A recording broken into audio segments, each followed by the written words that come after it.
পরিবারের সঙ্গে ঈদের ছুটি শেষে কর্মব্যস্ত ঢাকায় ফিরছেন নগরবাসী। টানা ৭ দিনের ছুটি এবং অতিরিক্ত আরও কয়েকদিন কাটিয়ে মঙ্গলবার রাজধানীর কমলাপুর রেলওয়ে স্টেশনে দেখা গেছে কর্মস্থলে ফেরা মানুষের চিরচেনা ভিড়। এদিকে সকাল থেকে নির্ধারিত ১৬টি ট্রেনের মধ্যে ৩টি ট্রেন প্রায় ১.৫ ঘন্টা বিলম্বে ছেড়ে যায়। একই সঙ্গে ৪টি ট্রেন দেরিতে ঢাকায় এসে পৌঁছায়। কমলাপুর স্টেশন ম্যানেজার জানিয়েছেন, ঈদের পর যাত্রীদের অতিরিক্ত চাপের পাশাপাশি তাদের নিরাপত্তা নিশ্চিত করতে কিছু ট্রেনকে ধীর গতিতে চলাচল করতে বলা হয়েছে। এ কারণেই কয়েকটি ট্রেন ঢাকায় প্রবেশ ও স্টেশন ত্যাগে বিলম্ব হয়।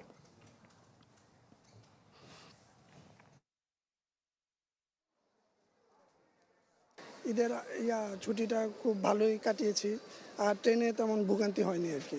একটু তো চাপ আছেই, ঈদ উপলক্ষে তো কিছু চাপ থাকবেই, এটাই স্বাভাবিক।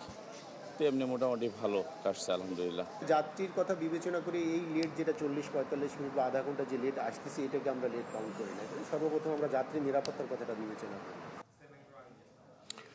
নগরে ফিরছে মানুষ। কমলাপুর রেল স্টেশন থেকে যুক্ত হবেন ইমতিয়াজ মাহমুদ, কথা বলবো তার সঙ্গে। ইমতিয়াজ, একটু জানাবেন, ট্রেন কিছুটা বিলম্ব হচ্ছে, আমরা স্টেশন ম্যানেজারের বক্তব্য শুনছিলাম, যাত্রীরা কি বলছেন, তাদের এই যাত্রাটা কেমন ছিল?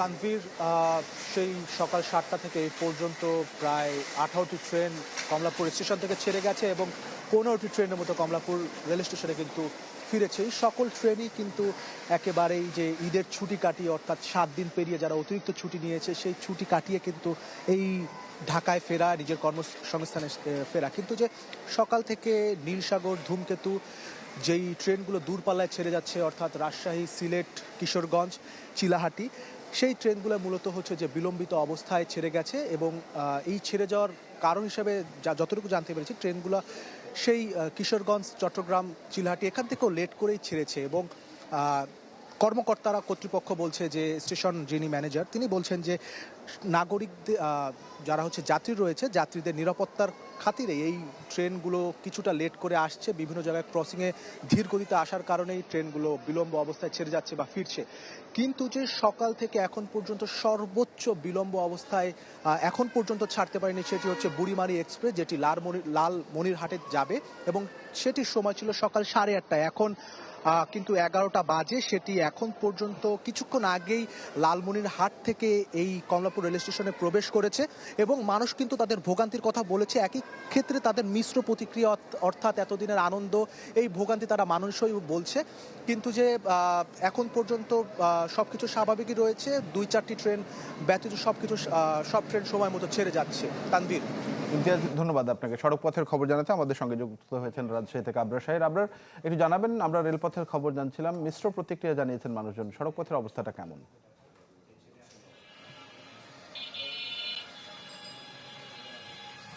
সড়ক পথে অবস্থা এবারে ঈদে যথেষ্ট পরিমাণ ভালো। আমরা দেখেছি ঈদের আগে যেভাবে মানুষজন ফিরেছে, ঈদের পরও ঠিক সেভাবেই এখন পর্যন্ত নির্ঝঞ্ঝাট ভাবেই কিন্তু ফিরছেন। আমরা রয়েছি রাজশাহী শিরোইল বাস টার্মিনাল এলাকাতে। এখানে ঢাকাগামী, মূলত দূরপাল্লা বলতে ঢাকাগামী, চট্টগ্রামগামী যে মানুষজন যারা রয়েছেন, তারা এই সপ্তাহব্যাপী মোটামুটি যাবার যে ভিড় সেটি এখনো অব্যাহত। দেখতেই পাচ্ছেন যে যারা যাত্রী তারা আসলে ঠিকমতো আসছেন, গাড়ির সিটে উঠছেন, চলে যাচ্ছেন। টিকিটগুলো আগে থেকে কাটা ছিল, ফলে কোনো ধরনের ঝামেলা ঝঞ্ঝাট তাদের পোহাতে হয়নি। রেলপথের কথা যদি আমি বলি, তাহলে রেলপথে কিন্তু যে 4টি ট্রেন, মূলত ধূমকেতু, তারপরে সিল্ক সিটি, বনলতা এবং যেটি রয়েছে, সবগুলো ট্রেনই সময় মতো রাজশাহী থেকে ছেড়ে যাচ্ছে এবং ফিরছে।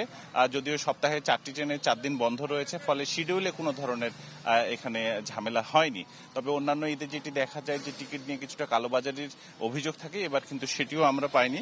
প্রথম দফায় তেলের দাম, ডিজেল যখন বেড়েছিল, সেই তেলের দাম বাড়ার কারণে হয়তো 50 থেকে 60 টাকা কিছুটা বাড়তি ভাড়া বেড়েছে। তবে পরের দফায় তেলের দাম বাড়লেও ডিজেলের যেহেতু দাম বাড়েনি, ফলে এখানে বাড়তি কোনো ভাড়ার এখন পর্যন্ত কোনো অভিযোগ নেই। পাশাপাশি কোনো ভ্রাম্যমাণ আদালতও পরিচালনা করতে হয়নি এখন পর্যন্ত। ঢাকাগামী যাত্রীরা নির্দ্বিধায় যাচ্ছেন। এখন পর্যন্ত চাপ আছে, এই চাপ থাকবে শুক্রবার, শনিবার পর্যন্ত। এ ছিল আমার কাছে তানভীর। আবরার, ধন্যবাদ আপনাকে। নগরে ফেরা মানুষজনের খবর জানাচ্ছিলেন আমাদের সহকর্মীরা।